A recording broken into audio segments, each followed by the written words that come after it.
Direktur Eksekutif Perludem, Hoirun Nisa Nur Agustianti menyatakan adanya tim pasangan calon yang tidak menandatangani atau keberatan dengan hasil penetapan rekapitulasi tidak mengganggu proses tahap penetapan dan proses penetapan hasil pilkada tetap bisa dilanjutkan.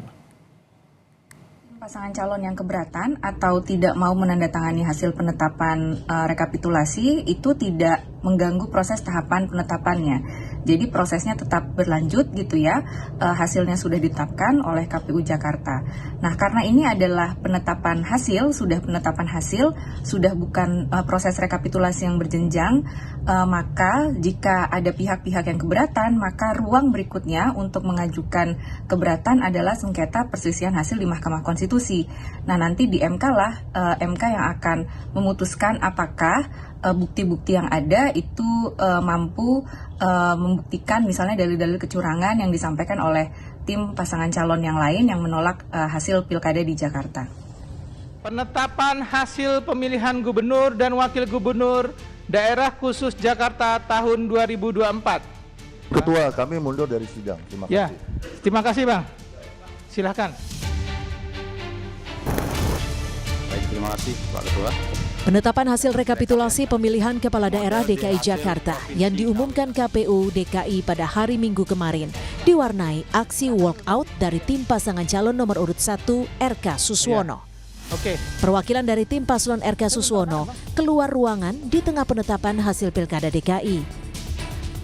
Tim Ridho menyatakan keberatannya atas hasil penetapan perolehan suara Pilkada 2024. Tim RK Suswono menilai terdapat sejumlah faktor bermasalah dalam pelaksanaan Pilkada DKI. Salah satunya dugaan keberpihakan serta kecurangan di sejumlah tempat pemungutan suara. Potensi menurunkan kualitas terhadap pelaksanaan Pilkada di Jakarta dan mencerminkan ketidakprofesionalan KPU dalam hal ini serta Bawaslu dalam menjalankan tanggung jawab mereka baik secara moral, konstitusional maupun secara hukum. Apapun yang terjadi hari ini, kami akan melakukan proses hukum dan kami akan melanjutkan ini tentunya sesuai dengan konstitusi yang digariskan oleh undang-undang kita akan ajukan ke Mahkamah Konstitusi. Menanggapi aksi keluar ruangan atau walkout yang dilakukan saksi Ridwan Kamil Suswono, Ketua Tim Pemenangan Pramono Rano Lis Hartono atau Cak Lontong menyatakan pihaknya menghormati aksi walkout tim Ridho yang dinilai merupakan hak demokrasi. Namun Cak Lontong menegaskan sikap walkout tersebut tidak akan mempengaruhi hasil rekapitulasi suara yang telah ditetapkan KPU Jakarta. Terkait dengan walkout tadi ya, tentunya kami dari pasangan 03 menghormati hak demokrasi dari saksi-saksi paslon 01 dan 02. Tetapi seperti yang kita ketahui pada proses rekapitulasi provinsi yang dilakukan oleh KPU daerah khusus Jakarta tadi, bahwa proses walkout atau juga mungkin tidak menandatangani itu sama sekali bukan hal yang mempengaruhi keputusan dan hasil yang ditetapkan oleh KPUD Jakarta. Dari hasil rekapitulasi KPU Jakarta di tingkat provinsi, pasangan nomor urut 3 Pramono Anung dan Rano Karno unggul dengan perolehan 2.183.239 suara atau 50,07%. Pasangan Ridwan Kamil Suswono mengumpulkan total suara 1.718.160 suara atau memperoleh 39,40%. Dan pasangan Dharma Pongrekun Kunwardana memperoleh 459.230 suara atau 10,53%. Berdasarkan Undang-Undang Nomor 10 Tahun 2016, peserta pemilihan dapat mengajukan permohonan kepada MK paling lambat 3 hari kerja sejak diumumkan penetapan perolehan suara hasil pemilihan. MK memiliki waktu maksimal 45 hari untuk menggelar sidang sengketa gugatan perselisihan hasil pemilihan umum 2024 yang diajukan oleh para kontestan pilkada. Tim Liputan Kompas TV. Lalu hingga saat ini ada berapa gugatan sengketa penetapan pilkada yang masuk ke Mahkamah Konstitusi dan apa yang dilakukan tim RK Susono ke MK?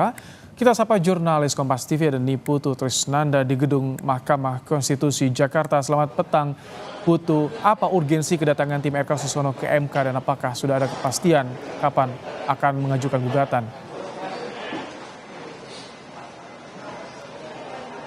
Ya, urgensinya tentu saja supaya tidak bolak-balik ya Ibrahim dan juga saudara, karena kalau kita lihat kedatangan dari tim hukum pasangan Ridho atau Ridwan Kamil Suswono ini memang untuk berkonsultasi terlebih dahulu. Tadi disampaikan oleh kuasa hukum dari tim Ridho bahwa memang utamanya ada berkonsultasi kira-kira kelengkapan apa saja yang harus disertakan, data-data apa saja yang harus juga disertakan, berapa jumlah saksi, kemudian barang-barang bukti yang katanya sudah dikumpulkan begitu, baik foto, video ataupun juga keterangan-keterangan dari saksi-saksi di TPS pada saat proses pencoblosan ini, mekanismenya seperti apa yang kemudian bisa dibawa sebagai bukti untuk kemudian dibawa saat persidangan nanti begitu.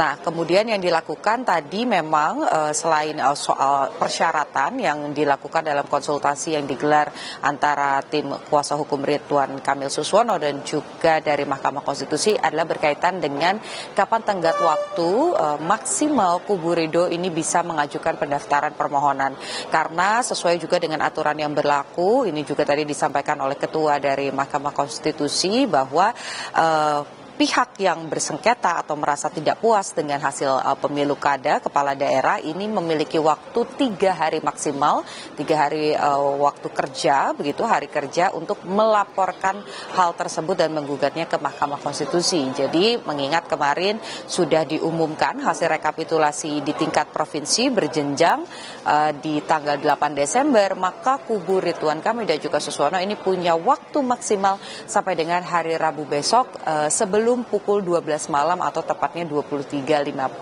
waktu Indonesia bagian Barat. Nah, tadi yang disampaikan memang persiapan dari Ridho ini sudah 97%, saksi sudah disiapkan meskipun tidak disebut ya siapa-siapa saja, jumlahnya berapa, kemudian juga sudah ada bukti-bukti yang disiapkan juga, memang sudah 97%, tapi tinggal menunggu arahan dari ketua tim ses, yakni Ahmad Riza Patria. Jadi kita masih menanti kira-kira kapan tepatnya, karena sampai dengan hari ini sudah ada 158 permohonan yang masuk ke Mahkamah Konstitusi. Apakah nanti akan bertambah dan salah satunya adalah pasangan Ridwan Kamil Suswono, kita harus nantikan. Di satu sisi, kubu Pramono Anung juga sudah siap, karena yang digugat Ridho bukan hanya KPU tapi juga pihak yang menang, yakni Pramono dan juga Rano Karno, sehingga tim hukum yang dikepalai oleh Todung Mulya Lubis juga sudah disiapkan untuk menghadapi persidangan nanti. Ibrahim. Baik, terima kasih Niputu Trisnanda untuk laporan Anda langsung dari gedung Mahkamah Konstitusi di Jakarta.